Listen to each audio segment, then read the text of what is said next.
and welcome to Reliving My Youth. My name is Noel Fogelman. My guest this week is actor Jeffrey Weissman. Jeffrey played George McFly in the Back to the Future sequels. You're probably thinking, wait a minute, didn't Crispin Glover play George McFly in the Back to the Future trilogy? Well, he played him in the first one. There's a lot of drama surrounding Crispin during the filming, as well as negotiations for the sequels. Exit Crispin, enter Jeffrey, and they still had Crispin Glover's mask that they used on Jeffrey to the point when it looked pretty close to Crispin Glover, and everyone thought that Crispin Glover played him in the movies. There was a lot of legal issues surrounding it. Jeffrey discusses that, as well as if there was any ramifications post Back to the Future for Jeffrey's career. And I would recommend watching this on my YouTube channel because Jeffrey shares a lot of photos and an amazing behind the scenes video regarding the shooting of Back to the Future Part 2. We also discuss some of his other roles. We discuss Pale Rider, the Twilight Zone movie, and his portrayal as the High Geek on Saved by the Bell. Really enjoyed my conversation with Jeffrey, and I hope you do as well. So Jeffrey, thank you so much for joining me today. I really appreciate it. Hello, McFly. Hello. Good morning, Mr. Fogelman. How are you, Jeffrey? I'm waking up. How are you, Noel? I'm good. Still stuffed from Thanksgiving last night, but In a digestive coma? Oh yeah. Yeah, I spent plenty of time in the bathroom. But yeah, thank you so much for joining me. I really appreciate it. I'm happy to be here. I'm actually not at my home studio. I'm on location and luckily have good Wi-Fi. Oh, that's awesome. Yeah, I am in my son's room. That used to be my studio, but when we had our youngest, I got kicked out. So now kind of Get like out of my room, Dad. exactly. So I'm like a nomad right now. I go where is availability, and then everyone's off today because of, the day of As Thanksgiving. long So I'm kind of like stuck in his room right now. So as long as you have permission to be in there. exactly. And I lock the door. It's fine. Give him give him a device. He's a zombie. You know how it is now. Oh no. Yeah, Yeah, you can use my room as long as I can still play. exactly. Exactly. Yeah. But yeah, I got so much to talk about with you, but I want to start with one of the most recent things you've done. It's a very powerful movie about the homelessness crisis called No Address. Sure. Yeah, and yeah, it stars William Baldwin, Beverly D'Angelo, Xander Berkeley, who I had on the show a couple of years ago. I love him. Oh, Yeah, fantastic. yeah. So just talk to me how you got involved in that project. Well, it turns out the casting director was a fan of mine, and she called me up. They had most of the film in post already. They had already shot most of the film, and they wanted to add another, I think, 10 or 15 minutes. And so it's kind of pickup shots and extensions, and they had this support role of a motel manager. They just needed someone with confidence. I'm trying to share a picture of me in that role, and of course I can't. I'm a bit of a luddite, so give Right. me just a moment. Yeah, not a problem. Um, and just basically went on location in we shot in Northern California. This scene where Billy Baldwin's character, he's already losing his grip on being a responsible father and husband, and they're evicted, and they go to a motel in a very embarrassing scene where I, as the motel manager, have to tell him his credit card is declined time and again every time we try it to get him a motel room for the night. And Kristen Loken's character, her credit card works, and I, pay only attention to her. Right. Have a pleasant stay, ma'am. And then he goes out, and of course, with his depression and his addiction, gets blasted and comes back, and she's locked him out because she doesn't want to have anything to do with the drunk Dr. Jekyll. I'm sorry, Mr. Hyde part of him. Yeah. And I have to call the cops on him, and that's what this picture is. It's like, but hey, buddy, don't make me call the cops. And unfortunately, I get them put in the can. So I'm a bad guy. Right. But you just, yeah, but you're just looking out for, your business and your other, customers. So I completely understand. And I love that film is giving 50% of its profit to charities for that support the homelessness. That's That great. and in February, I've been invited to head to a charity fundraiser in Vero Beach, where they're going to screen No Address, and they're also going to screen another film called Bottle Caps, in which I play a homeless Okay. man. Right. And forgive me, it's early for me here. Um, and I'm going to be a guest speaker and autograph pictures and split the take with the charity. And what they're doing is buying. They've raised actually millions of dollars, and they're buying up buses and taking out the seats and actually putting beds in them Okay. and sending them to urban centers uh, to help relieve the homeless burden, especially during inclement weather and harsh conditions, and give people a bed and some dignity. Um, yes, when I'm able to be a part of a project that has some really great mission or meaning, that does my heart wonders and swells. One of the things since being a part of the Back to the Future films is supporting Mike's charities. I've Right. produced I produced a Back to the Future cruise to end Parkinson's, where we didn't raise a lot. It was probably about $15,000. But I had never produced a cruise before. But I managed to get 6 of the cast and crew members on the ship, and the 50 guests that we had the time of their life. And I've been a part of the Back to 1885, and then the Return to Hill Valley, the Back to the Future Part 3 celebrations, where we raised money for Parkinson's. And of course, whenever possible, the Parkinson's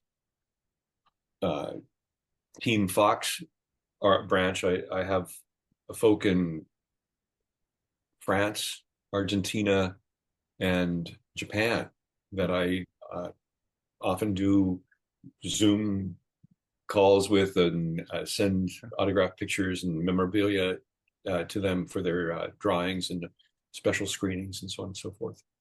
That's great. Do my best. I'm pretty poor actor, really. It's hard for me to even pay the bills sometimes, but I do what I can.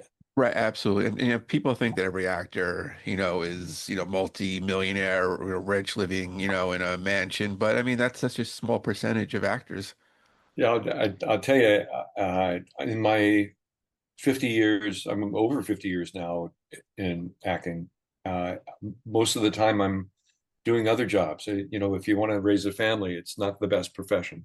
Right. But I've been a valet parking attendant and a cook and a chef and a waiter and a busboy and PBX operator. I could go on and on.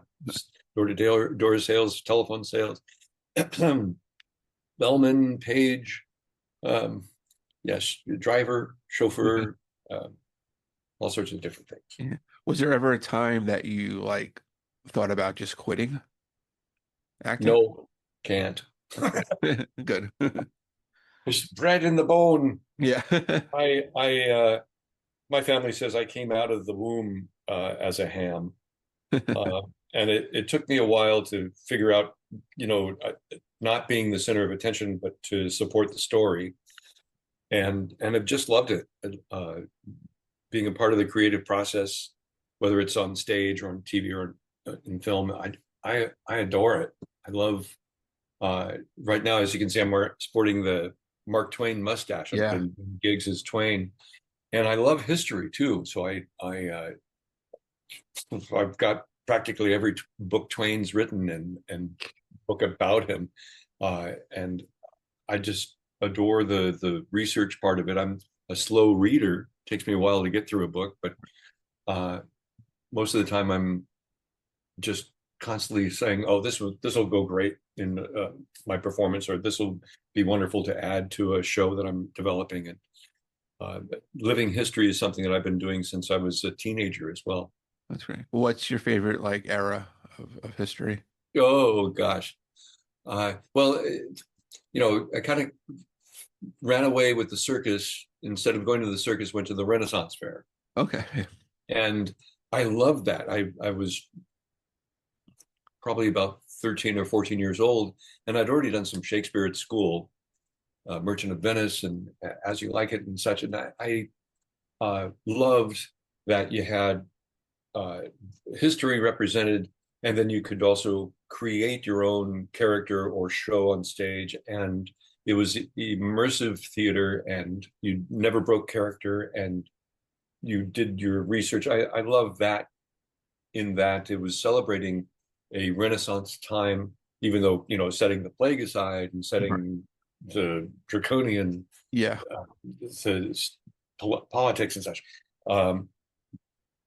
I loved the immersive aspect and the beautiful costumes and the use of language. It was delicious. And then I discovered the Charles Dickens Christmas Fair, and there you had Victorian era real life characters mixed with Charles Dickens characters from his books and Christmas, and it was like even better than the Renaissance Fair. I was like, Yeah. oh, I'm home. And through the work with that company that it was back then, it was Theme Productions, and now it's Red Barn Productions.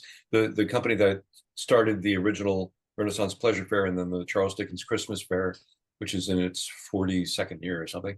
I would start doing living history events for history museums or centers or what have you, foundations, and started doing example time travel weekends in Old Sacramento, which was a natural environment because the buildings were from the 1850s. Wow. And we recreated there the squatters riot of 1852 or an abolitionist rally taken from the actual transcripts. And the response from that one in particular, the abolitionist rally, there were three sides. We showed the pros, the cons, and then the other folk who thought slavery was an abomination and these people should be freed, but we don't want them settling here, so send them to Colombia. Right. I was like, I can't believe these are actual transcripts of people saying this. And we'd have immediate reactions. People who were either laughing about it or crying or upset and angry and taking their kids away, with that type of immersive theater is vastly rewarding. And additionally, I did a show that was based in the Prohibition and got to be a vaudevillian and sang and danced in many different numbers. Yeah. And that was incredibly fun. A real challenge. That script, even though there were about 30 performers in it, the script was about 1,500 pages. Oh, wow. And it was over a 3-hour show that you followed different characters through different environments, and you'd see me on stage singing and dancing, and then you could follow the comedy team backstage where we're at each other's necks and trying to murder each other. Right. A lot of fun. Really, really great stuff. I've been very blessed to be a part of some very special shows. Yeah, that's awesome.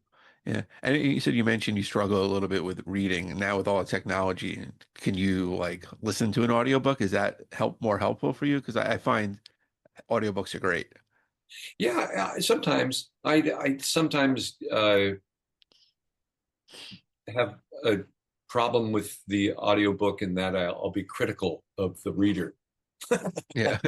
or they're boring, or I think I get more satisfaction reading with my inner voice. Interval. Yeah. And I always read before I go to sleep. Not always, but very often. And if it's well written, the narrative is strong, I will have no problem reading. Right. I'll be engaged. Yeah. I just finished the biography of George Sand, and even though it was very the author was extremely how shall I say, uh, every page had at least 10 footnotes, and I always read the footnotes. Right. Yeah. It was very detailed and involved, and but he was also engaging, Oh, that's good. and it was all from history, so I loved it. Oh, that's great. Yeah. That's great. Now, speaking a little bit of history, so to speak, we're celebrating the 40th anniversary of Back to the Future this year.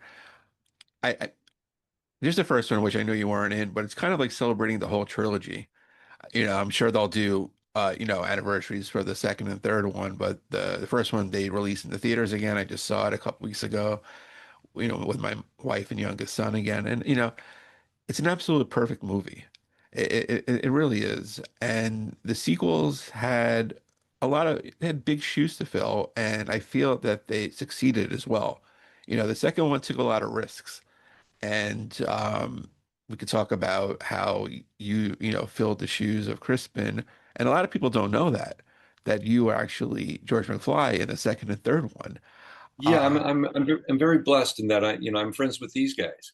that's great. Yeah. Uh, it, I've managed to do at least three or four of the Back to the Future 40th anniversary reunions this year. Got to see Mike about a week or so after receiving the Medal of Freedom Award from President Biden, Right. and it was so thrilling. And even though they kept Mike and Tom and Chris Leah with their own panel, and all the support players had their own panel, I still had to go over and congratulate Mike. And he was coming off in his wheelchair, and I said, congratulations, Mike. And he reached out and grabbed me and said, I feel like a teenager again. I feel like I want to go out and dance in the parking lot and drink a beer, and naked. He's just such a fantastic spirit, and indomitable. He's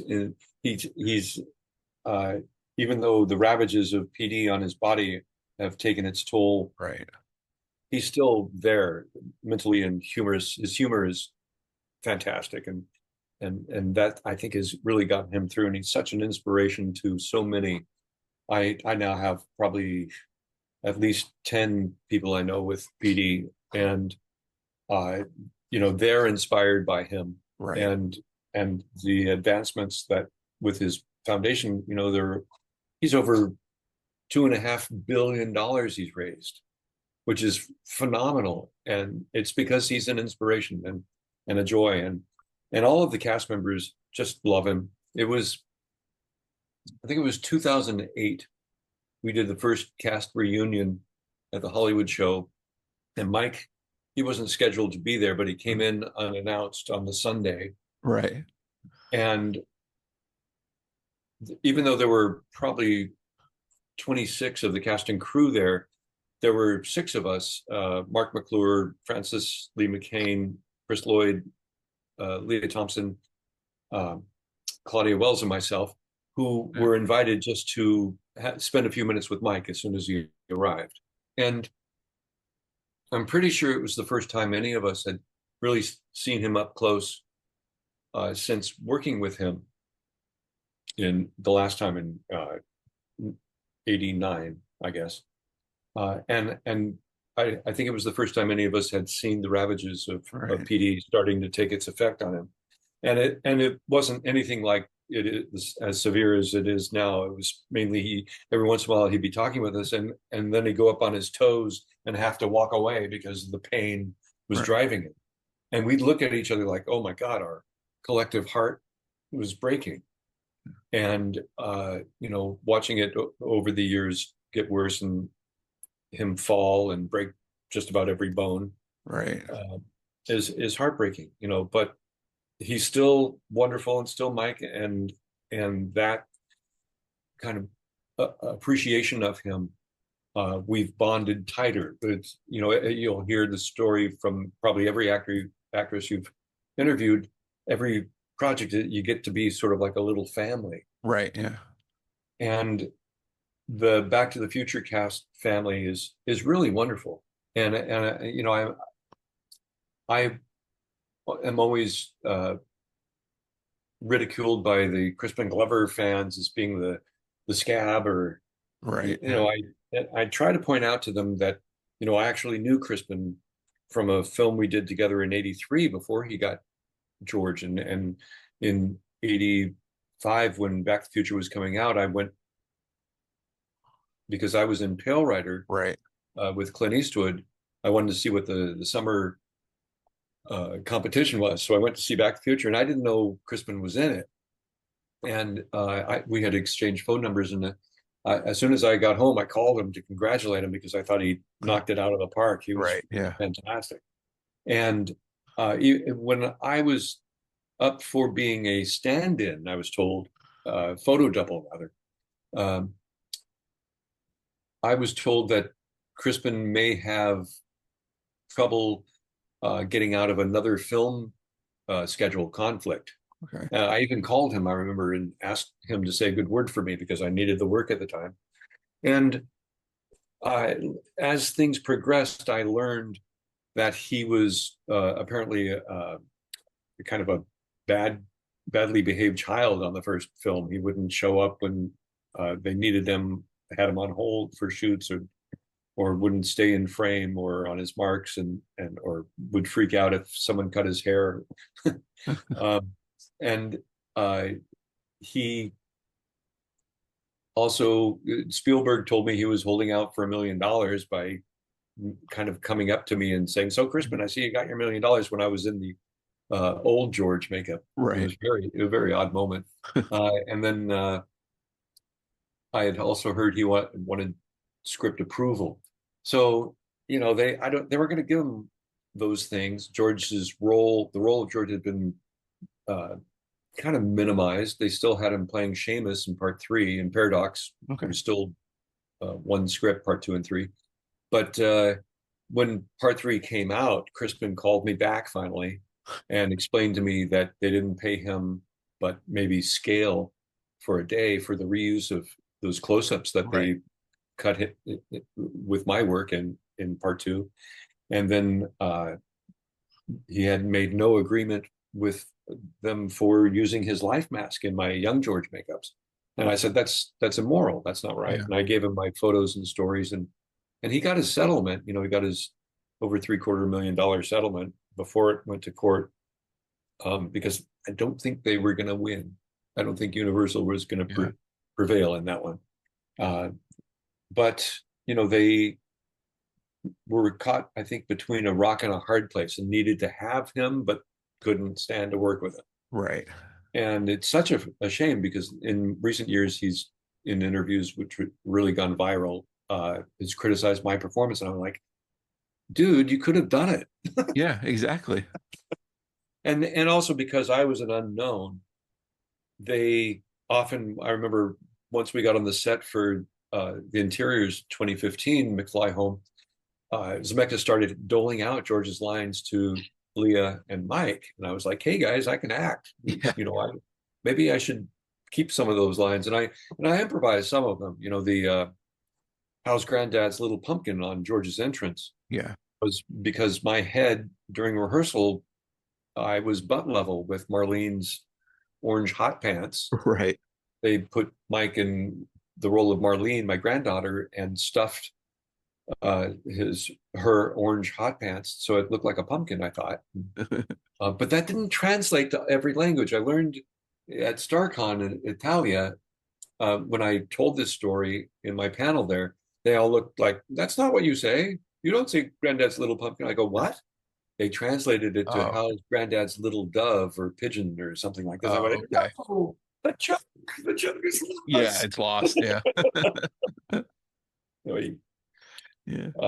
But you know, even though the controversy is what it is, and the part isn't as great as I would have liked, not being a Yeah. part of the rehearsal process or development, but rather thrown in the deep end at the very last possible moment.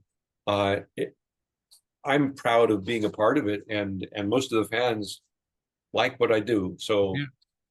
okay, I'll take it, because I get to be part of this trilogy. It's, Right. I, still pinch myself that, I'm here mainly because of that, not because of, Johnny Dangerously or Yeah. Crackers or Pale Rider or whatever. I wish Clint would do a reunion of Pale Rider. There's not many of the cast left. Yeah, unfortunately. I had Sydney Penny on last year. You And did, yeah, yay! oh yeah. Oh, She was a childhood crush of mine. Yeah, I loved her. She was fantastic in that movie. everyone was in love with Sydney. Yeah, She she was was so she was sweet. only Yeah. 15 when we Yeah. shot, Yeah. and I sent her a couple of years ago.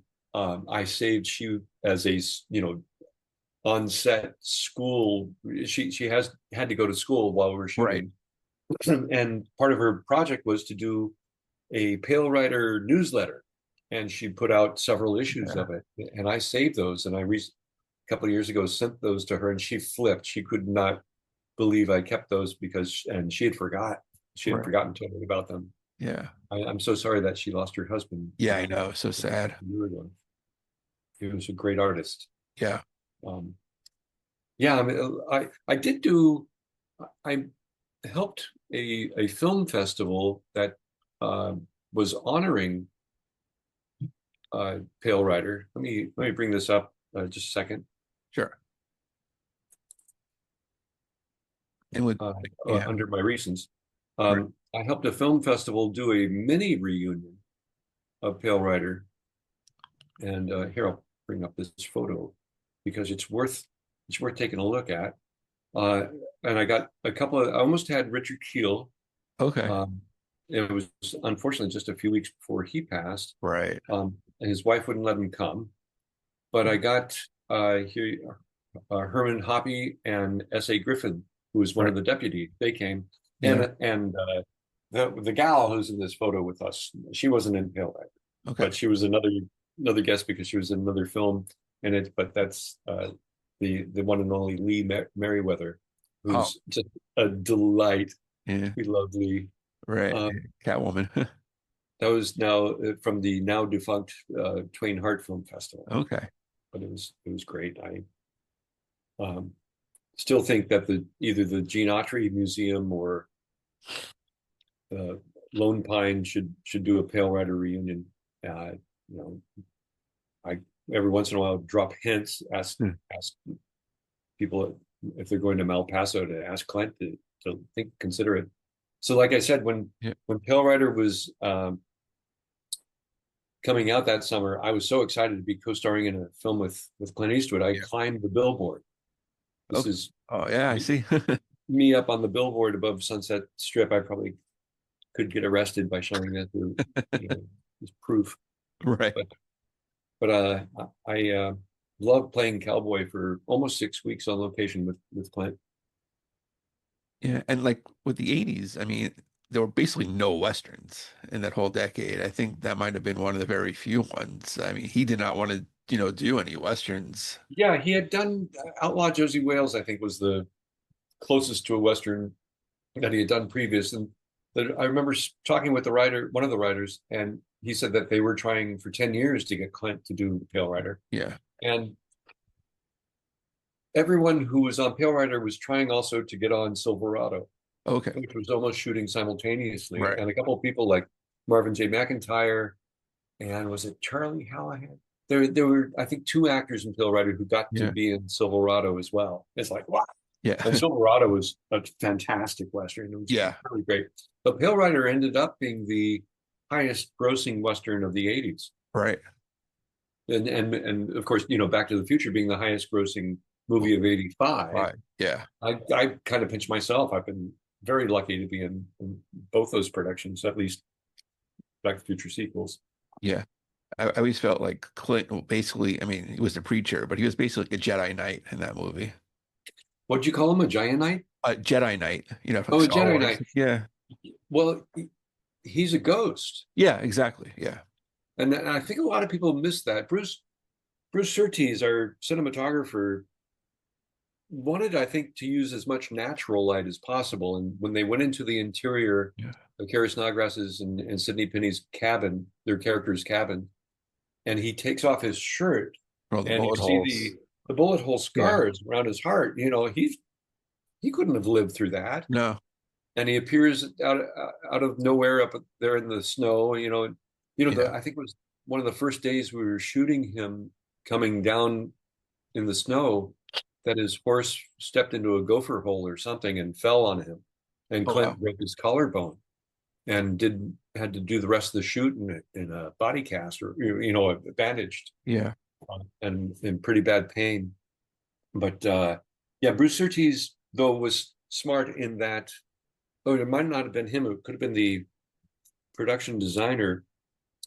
Built that new town that LaHood was building Yeah. on the top of a mountain there in the national forests outside of Ketchum, Sun Valley, Idaho. So everywhere that Bruce put his camera, he had the White Cloud, the Sawtooth, or a mountain range, that the Salmon River Mountains, and it was breathtaking. So when you see Pale Rider on the big screen, it's exceptionally breathtaking. Not so, it's still nice to look at it on the small screen, but Yeah. on the big screen, it really is 70. And that was, I teach acting, and I often talk about the difference between, say, working with John Lithgow and Clint Eastwood, in that watching Clint work, he put everything at the end of his nose. It's very small, and Right. I remember thinking, well, this isn't going to read, but when it's on the big screen, it's full because it's very truthful, Right. and it's immediate right there. Whereas with John, who is weaned on stage, he's big. He's a big man already, and he's weaned on stage, so everything's real big. And he loved it that George Miller, our director on Twilight Zone movie, Yeah. was telling him bigger is better, bigger, bigger, bigger, Yeah. more and more and more. And I remember John turning to me and saying, "I love this. I never am told. I'm always told to bring it down Right. for film." And he was just a dream. He's just a wonderful, wonderful man. And so I tell my acting students, you've got to find what works for you to bring your honest truth to the performance, whether it's small, big, or like Michael J. Fox. Is it a formula that Yeah. it's he honed that style of his, on television work. Right. So it's been quite a fun ride for me. I've been very fortunate to work with so many greats and be a part of so many fantastic projects. Yeah. Absolutely. And you mentioned how like close knit the Back to the Future cast is now. Were they accommodating when you joined the cast for the second one? It was awkward at first.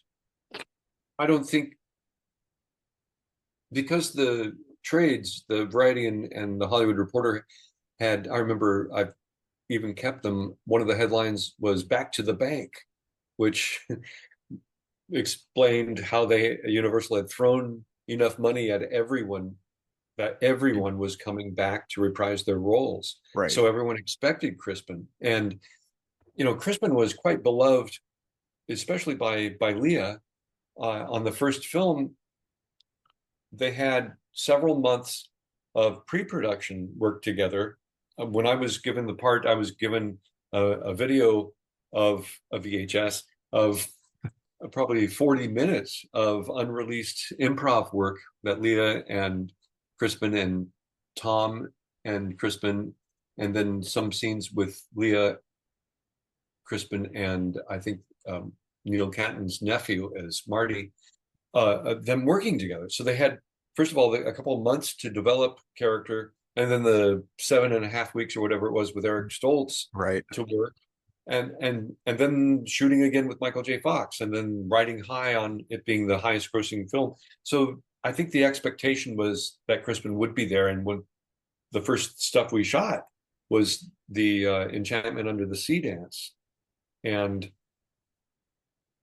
I think that when I came on set, and I remember Mike was, I think, one of the first people I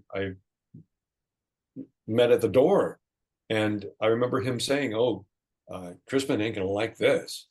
And as you can see straight on, that makeup doesn't look quite right. Yeah.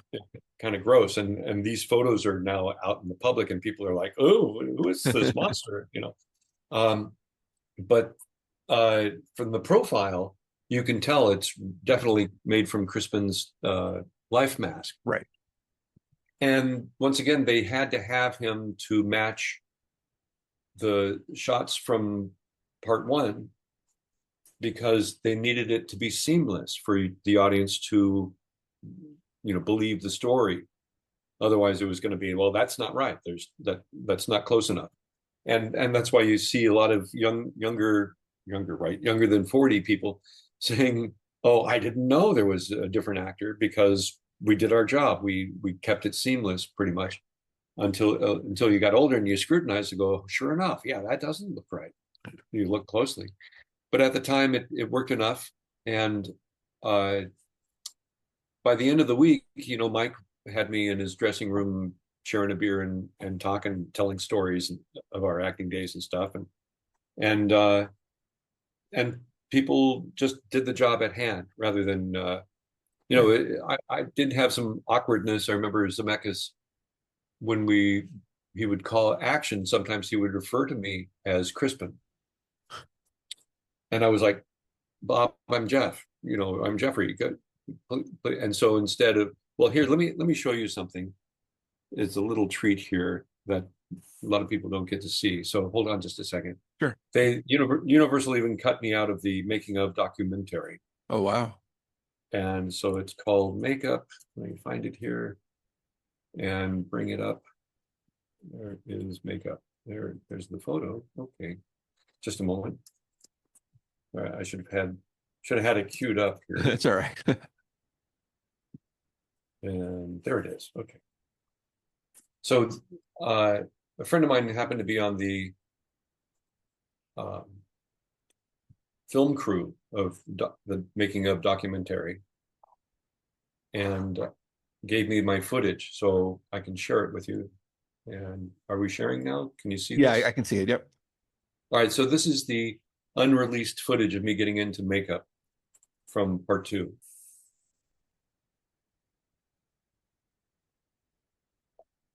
And Oh, wow. so that's Nancy Vashta and Sonny Berman, the late great Sonny Berman of the Berman Brothers, gluing me into my old age George makeup. And so every day would take 4 hours. Okay. Leah's in the next chair being worked on by Kenny Myers and Mike Mills. Mike Mills, foreman on Beetlejuice. And we had Marvin Westmore and sometimes Zoltan and his wife, who got the Academy Award for Mask. We had really fantastic makeup artists helping us. Sometimes if Tom, Mike, Leah, and I all needed to be in prosthetic makeup, the makeup trailers were filled with just all these phenomenal makeup artists. So if I needed to be on set, say by 9 a.m., I had to be in the makeup chair by 4 a.m. And they'd glue me in for about a couple hours, and then I could take a break and go have a breakfast burrito. But because we had Mike mainly nights and weekends, because he was shooting the last season of Family Ties, Right. we would work often just straight through the weekends. Sometimes a 26-hour long day we'd have before we, knock off and have to be back in the makeup chair before 8 hours. So you'll hear here getting into the 1955 Enchantment Under the Sea Act. Right. You'll hear Zemeckis call action by saying Leah instead of Crispin. And you heard him say Kevin for action for Michael's double, Kevin Holloway. Right. Yeah, I mean, and there you have it. that's fantastic. I mean, because I didn't know, and I'm sure everyone watching didn't know back then, because also there was no internet. So you really didn't know about, all the drama, revolving around Crispin at that time. Yeah, it was only covered in the trade. So if you subscribe to the Hollywood Reporter or Variety, they reported on it, but they also were fed misinformation. I have one of the articles that even says that Crispin wasn't going to be returning because he had a conflict with another film. I think it was a David Lynch film, and I was like, wow, that's not true. Right. Yeah. and the trades covered his suit. Um, but like I said, this was footage that was cut from the making of documentary, and I had evidence of different things that plugs that were pulled on promotional events that I was going to be a part of, and even castings that I was not considered for specifically. And so I was like, oh my God, they found out that I spoke with Crispin's attorney and him about, all this, and that was very awkward and terrible for my life as an actor. Right. Actually, my life took a terrible turn. It fell apart, my relationship with my first wife and my family. For a few years, it took me to recover from all of it. That's And terrible. yeah, it's still awkward. But nonetheless, now I'm embraced by the fans around the world, and I get to do the cast reunions from time to time. And I'm just delighted that, I wouldn't be here talking to you probably, Right. if it wasn't for Crispin being a nudge. Yeah. Right. And yeah, I mean, I know you kind of like helped him in his case, but was he thankful in that regard to you? No, Okay. no. I mean, I called him after I knew. In fact, I knew the guy. I was doing comedy improv in Hollywood, and the guy who worked for the insurance company that signed his check Yeah. was doing comedy with me, and he told me the figure and how he knew. And so I called Crispin, and his outgoing voicemail is hello, Hmm. and he would never return my messages, return my Yeah. calls after the settlement. So one day I was like, gosh darn it, we should at least have a dinner and debrief or go for a drink or something. Right. And so one day I called and I went, hello, after the beep. And he thought I was another friend of his, and he Uh, actually picked up laughing. I went, right. Crispin, it's Jeffrey. He Yeah. goes, oh. Oh, yeah. And I You said, got him. I know you got your settlement, and you want to, maybe do a debriefing dinner or go out for a drink or something. He goes, Yeah. yeah. When would you like to do that? He says, I'll call you back. Never did. Yeah. So that was what, 92, 93. Yeah. And you never bumped into him at all, right? Anywhere. No, I haven't. I haven't bumped into it. I could have probably gone to one of his strange movie screenings. Right. Um, but I even we had a mutual friend, Adam Parfrey, who often, would side with Crispin and call me and tell me, those are bad people. You really fight back, Yeah. you know, so on and so forth. And I was like, you know, I wasn't Crispin with, my star rising. Crispin had done really great work on River's Edge, and he Yeah. had the Doors movie, various other Right. films where his star was rising, and I could see why he poured his heart into George McFly. He did a fantastic He did. job, Yeah. and I could see why he really wanted it to be superior. But that wasn't the vision that the producers had Right. of making George larger or wanting to kowtow to Crispin's whims or Yeah. script approval and $1 million.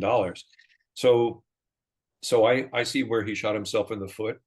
Um, and it's a shame, but nonetheless, I still wish and hope that he'll, for the fans, do a cast reunion, because Right. like I said, Leah and Billy and others in the cast still think Crispin's great. I think Yeah. he's great. Yeah. And if he came out as we did this year, we had a show where both Claudia and Elizabeth, the Okay. two Jennifers, Yeah. appeared on stage together, and they got along great backstage, and it Right. was lovely. And I think doing that for the fans would be immeasurable, and also for Mike's charity Right. would be that would be a big moneymaker. Oh, I'm sure. Yeah. I'm sure.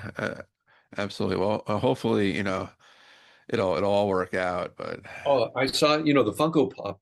The Funko Pop thing is such a tulip mania type of thing right now. yeah. someone got Crispin to sign the George McFly Funko Pop, which Okay. was a limited release, FTM, whatever. And it's up for sale. Not that it has sold for that much, but it's going for Right. over $1,500. And it's like, uh, Yeah. huh? Um, yeah. So there's a special thing. People, the fans know, especially those citizens of Hill Valley that are paying attention, uh, how rare it would be to have him, do something with the cast. Yeah. Uh, and so, hopefully for before not too long, Yeah, exactly. we're not going to last forever, but before the 50th, Yeah. Right. Yeah. Because maybe Crispin will come on your show and explain. I would love to see that. Yeah, totally. Totally. He's, he can only shake your fist for so many years. Yeah, exactly. It's only, hurting yourself and the fans. I mean, I know he has a feud with, the Bobs, so to speak, but Yeah. it's only so much life you have and, to hold grudges. They lie. Well, Yeah. in a way, Crispin made my job easy because uh, I could find I'm a natural mimic. As you know, I Yeah. started playing Stanley Laurel in 1987, and a year later put together playing Charlie Chaplin. A year after that, playing Groucho Marx. Yeah. Ridiculous. And I could find where Crispin put his, or I try to find where he put his center of gravity, kind of going out from his forehead, and then it's with the hands and the Yeah. movement, and then where he put the voice. So a lot of people don't know this, but it's me saying, "Hey, you, get your Yeah. damn," in the long Yeah. shot from Strickland's office in part two. Are you okay? And then I even do my Crispin tribute in 2015 with the when the pizza comes out in Yeah. 4 seconds. Lorraine comes over and says, "George, rotate your access for dinner. It's bad for your digestion to eat upside down." And this was cut. I actually rotate with a golf swing, going, "Okay, for," Yeah. The laugh. Yeah. doing the choking laugh that he Yeah. did so well as a tribute. Yeah, but it was cut. Yeah. But yeah, you could see the scene. You could see the scenes. They're out there. It's great. Yeah. Yeah, and the bonus material. Yeah. Although the banana bit didn't stay in. Zemeckis thought it was funny. Fruit, please. Yeah. And uh, Marlene gives George a piece of fruit, and I try to eat. I improvised eating a banana upside down with the peel slapping me in the face. Right. Yeah. So yeah, Yeah. But yeah, everyone check it. The movies are great. I think they're off of Netflix now. There's two sequels. I think they're leaving Netflix. oh So no, or no, or don't Amazon leave. Prime. Whatever site they're on, I saw that they were unfortunately leaving. So hopefully they'll jump to another site because everyone gets these streaming sites and the movies come and Yeah, go all the time. I think they'll probably be on Tubi next or something. Yeah, yeah. Tubi's a great app. That's a great picture. Yeah. That's the only thing that's left of the banana scene. Right. Yeah. But I have to ask you about some of your TV work. You did Saved by the Bell. I did. Yeah, doing the High Geek, and that was one of the most memorable episodes, the whole Zack Attack Rockumentary episode with Casey Kasem. Yeah, I was originally going to play uh, two roles in that episode. There were I was going to play what's Elizabeth Hurley's character's name? Oh, Jesse Spano. Jesse. I was going to play in the fantasy sequence where they become a rock band and they Yeah. become very popular. Jesse becomes an activist for saving the whales, I think it is, and so I was going to play her date Okay. in one scene, David, I think with the character name. But then Elizabeth went skiing and broke her leg. And if you notice, she's not in that Yeah. episode. Not She mentioned at was all. there while she was there while we were shooting. It was probably in her contract that she had to be there. But they wrote her out because she had a broken leg, and I guess it wouldn't work. But they also had me cast as well as the High Geek. Yeah. I don't know if you can see this. That's kind Yeah. of a fuzzy shot taken from the video. So I had during the 80s, I went up on Revenge of the Nerds and My Yeah. Science Project and anything that needed a nerd character. But I think my hopeless nerd was over the top. I think I probably repelled casting directors Right. by being so like, Jerry Lewis. And but for this audition for Saved by the Bell, it was just right, I guess. Yeah. And so the High Geek, I took things that I did as Stan Laurel uh, and put them into the High Geek. Um, that hair standing straight up. Stanley would have his hair standing straight up, and I already had buck teeth, so I popped those in and the thick glasses and my pocket protector. Yeah. And talking with buck teeth in is kind of weird, so I kind of gave him a voice like that. Like, what was it? Marry a cheerleader and live at the beach. Yeah. And I had a great reveal with the hair. I had put the hair underneath a fez, and it was Casey Kasem who went to the producer. I still want to kick Casey for that, although I can't. He's dead. Yeah. But nonetheless, Casey went to the producer and said, I'm Muslim, and the fez is part of my religion, and he's insulting my religion. And I was like, what? Yeah. The producer came over and said, lose the fez. I was like, but that's the reveal. I take the magic retainer out of my fez, and there's no harm, no insult meant to Islam. And but I of course produced the magic retainer out of the spittoon that just happened to be there. It was Right. very silly, but it was very sweet. It was kind of a, I don't want to, yeah, I can say it, kind of a low rent production in that they were not, the kids I don't think were probably paid well, and I wasn't paid well. Yeah. But I was very happy to be a part of that set, and I got along great with Dustin. I'm very terribly sorry about his dad, the accusations of his dad taking his money, and then him having to stress out over that, and then his cancer taking him too early. He was a good kid. I liked Dustin. Yeah. And I liked being on that set. All of the cast were very sweet.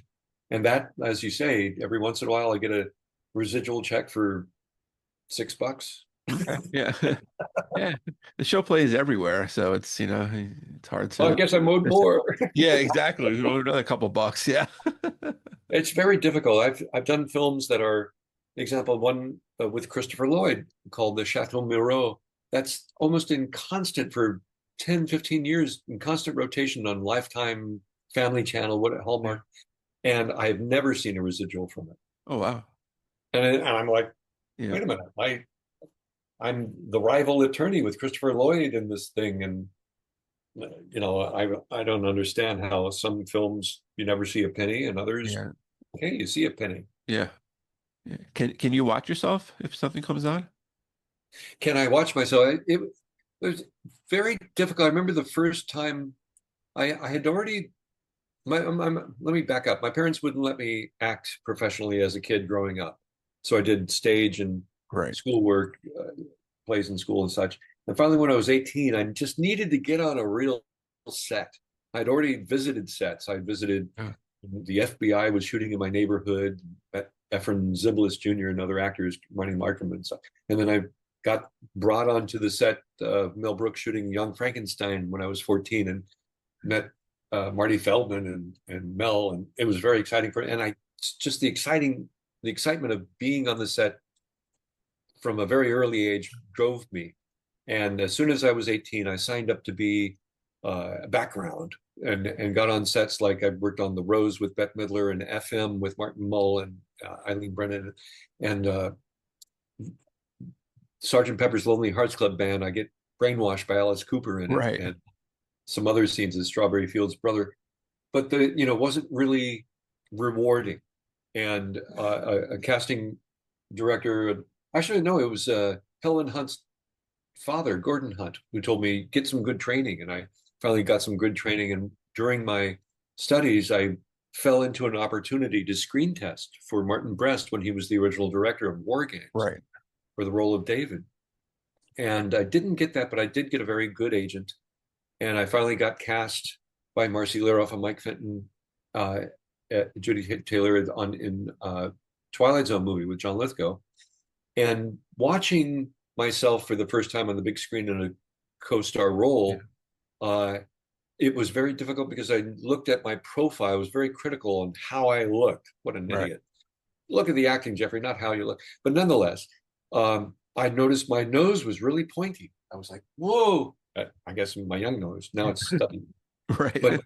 But I was like, oh no, is my nose really that pointy? That was, early on. But nonetheless, that's is probably, I'll be critical of, oh, they should have used a different take, or I could have done better. There's stuff that they left in Back to the Future that just irritate the hell out of me. Right. Like, you're right, which people quote, and I'm like, that I hate that. It's good that Crispin criticizes my work there, Right. Yeah.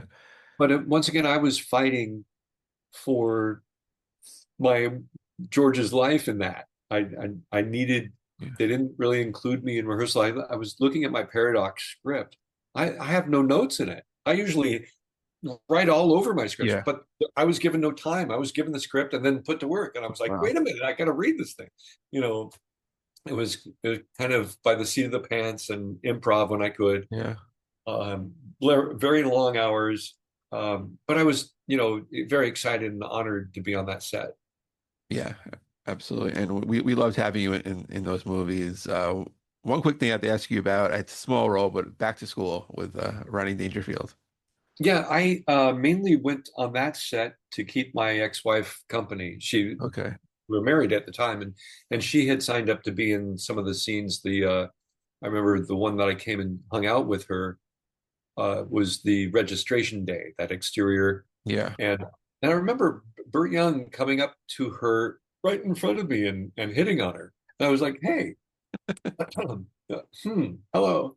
But it was cool to, be in Rodney Dangerfield's realm. As it turns out, I actually did, I think it's his last film. I'm in a film called Angels with Angles that was originally called Everything's George, with wonderful Frank Gorshin playing two roles in it, one of them being George Burns. George Burns needing to do a miracle so he can be reunited with Gracie Allen in heaven. And I play Groucho at the gates of heaven with the Marx Brothers. And God is played by Rodney Dangerfield.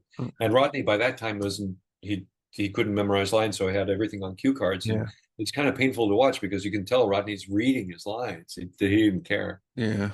But it was cool. I always love being around legends. I've done live shows with Milton Berle, and I remember, good evening, Mr. Berle, I said as he came in, how are you? And he said, Jewish. And meeting, my variety work, playing Stanley Laurel and Charlie Chaplin and Groucho Marx, has brought me into the rub elbows with legends from vaudeville that actually worked with those greats. I became friendly with Anita Garvin, who played Stan Laurel's wife in 6 or more films, and became friends with Lois Laurel, Stanley's daughter.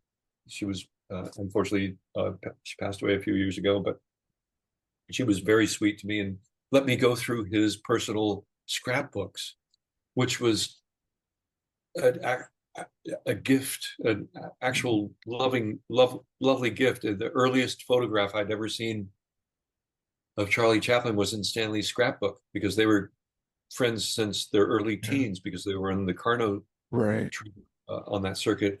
And I think it's a picture of Charlie, who's about 15 or 16 years old, and to my best friend Stanley, a cabinet photo of Chaplin at age 16. Wow. It was, oh my God. I think the Smithsonian has it now. So like I said, I was sent by Universal, playing Stanley Laurel for them, to be with Hal Roach on his 100th birthday at his centennial. And so I'm playing Stanley with my Oliver Hardy partner, Beavis Faversham, behind Hal as these legends are greeting Hal for his 100th birthday. I have photos with Charlton Heston and Virginia Mayo, and Wow. on and on, Jackie Cooper, and it's really amazing. I was even on Hal Roach's obit in the Los Angeles Times. My picture is there with Hal. I was like, wow. You never know where it's going to take you. I fell into playing Stanley Laurel as one of those jobs in between television and film work and commercials. Right. Yeah. But I showed you this picture before we started, and I'll show everybody now. It's a picture of me and Stan Laurel at my bar mitzvah. Yes. Oh And boy. yeah, Oh, Stanley's wearing Oliver's tie. yeah. So I had Laurel and Hardy there. I had two rappers, which I mean, obviously could not be further, apart from Laurel and Hardy and, hip hop, but it was fun. I think, Au contraire, Noel, someone's now set, Laurel and Hardy's dance from their way out west. They've set their dance to R&B. You can find it. oh wow, okay. I'll have to check it. Everything comes around. That's a fantastic photograph. You look like you're in heaven there. Oh yeah, no, that was a fun night. That I had a humongous cummerbund and a nice mullet, so it was fit for the times. Outstanding. The photo I have, let's see, this is probably an early publicity shot of me there at Universal, Oh where I wow. worked since starting in '87. I was there, Stanley, Oh, that's great. till about 2002. So if you went to Universal Studios and you got a photo with Laurel and Hardy Yeah. or Charlie Chaplin or Groucho, it could possibly well be me. Yeah, that's fantastic. But before we go, where can people find you on social media? What do you got coming up? I'm right here. Oh no, I've got coming up on December 10th. If you're in California, Jackson, California, I play Professor Moriarty Oh, in nice. a new Sherlock Holmes film called Sherlock Holmes and the True Believer, where I get to kidnap Santa Claus. And it's a fundraiser film for the 221B Baker Street West Center for Sherlock Holmes Studies in Jackson, California. And that's got a final cut premiere on December 10th in Jackson, California. So come to that. It's a fundraiser and it's a lot of fun, beautiful little film. And then I'm on just before that on December 6th at Niagara Falls Comic Con up there in Niagara Falls near Toronto. And then in Florida in February. Oh, go to backtothefuture.com. All of the cast members' appearances, at least for cast reunions and the like, are listed there.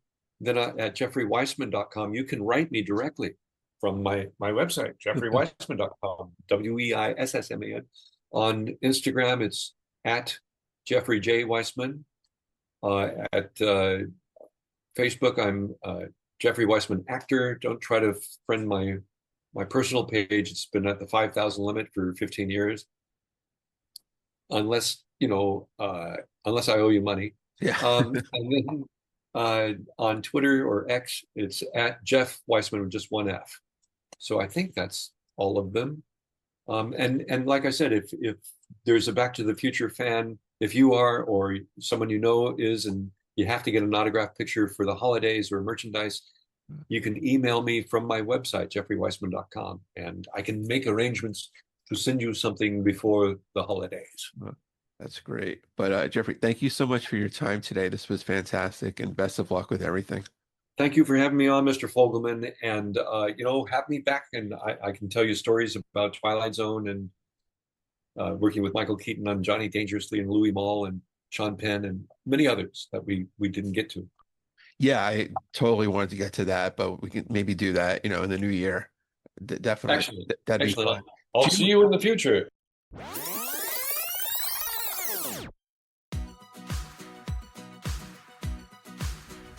And a special thanks to Jeffrey joining me today.